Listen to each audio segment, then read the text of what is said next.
தோழர், இந்த பிளானே அமித்ஷா போட்டு கொடுத்ததுதான் தோழர்.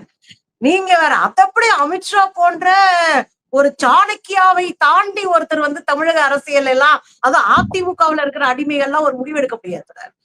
இவர் நேர்மையானவரா இருந்தா சொந்த கட்சியை ஒரு வாரத்துல 10 நாள்ல நீங்க எல்லாரையும் ஒருங்கிணைக்கணும்னு சவால் விட தெரிஞ்ச இவரு 10 நாள்ல அந்த வேலை இவரே ஆரம்பிச்சிருக்கலாம்.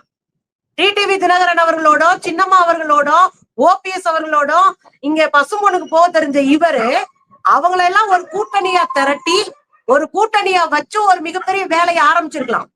ஆனா அதை எதையுமே செய்யாம நீங்க சொன்ன மாதிரி டேக் டைவர்ஷன் சொல்லி அப்படியே ஊரை சுத்தி இப்படி ஒரு ரவுண்ட போட்டு இங்க வந்து நிக்கிறாருன்னா இதுவும் பாஜகவினுடைய பிளான் தான்.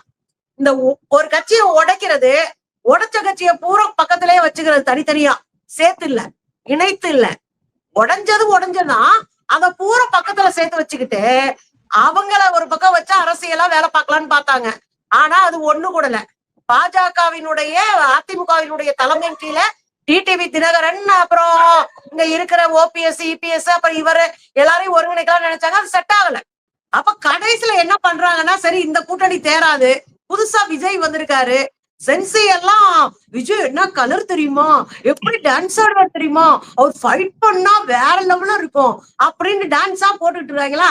ஒருவேளை இந்த பசங்க கூட ஓட்டு போட்டுருவாங்கன்னு நம்பி ஒரு ஆளை அங்க அனுப்பி விட்டுருவோம், 2 ஆளை இங்க வச்சுக்குவோம் அப்படின்னு பகிர்ந்து அனுப்பி பாஜகவினுடைய செயல் திட்டத்தின் அடிப்படையில தான் இன்னைக்கு போய் நம்ம அண்ணன் செங்கோட்டையை நாங்க சேர்ந்திருக்காரு. இது காரணம் என்ன தெரியுங்களா? ஓட்டை பிரிக்கிறதுக்கு ஒரு கூட்டம், ஓட்டை வாங்கி நம்மள ஒரு சீட்டோ 4 சீட்டோ 5 சீட்டோ ஜெயிக்க வைக்கிறதுக்கு அதிமுக. இதுதான் அவங்க பிளானு.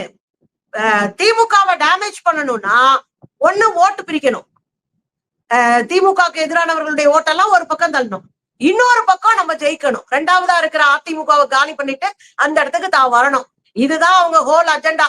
இதுக்கான வேலைதான் பக்காவா நடக்குது. அதனாலதான் டெல்லியில போய் அமித்ஷாவினுடைய ஆசீர்வாதத்தோடு இங்க வந்து இந்த ஐக்கிய ஜோதியில ஐக்கியமாயிட்டு புனிதமான ஆட்சியை உருவாக்குவோம்னு அவர் பேசியிருக்காரு. அந்த புனிதம் என்னன்றதை போட்டு உடைக்க வேண்டிய அவசியமும் தேவையும் இருக்கு தோழர்.